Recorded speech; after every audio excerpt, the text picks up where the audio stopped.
còn bóng con một cái squat á anh ấy kì họ đọc lại blueberry nè này blueberry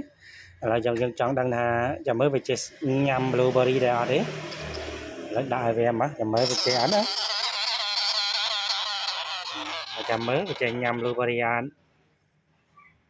về chơi ăn ăn chơi ăn ơi blueberry mà cả lâu mà phải chiên đó lá luôn ấu ăn chơi xí ngọt bá ăn từ ấy chọc ai ấy ăn từ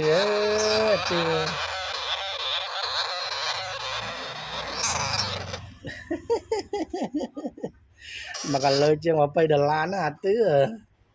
ấy ăn chơi xí chọc ai á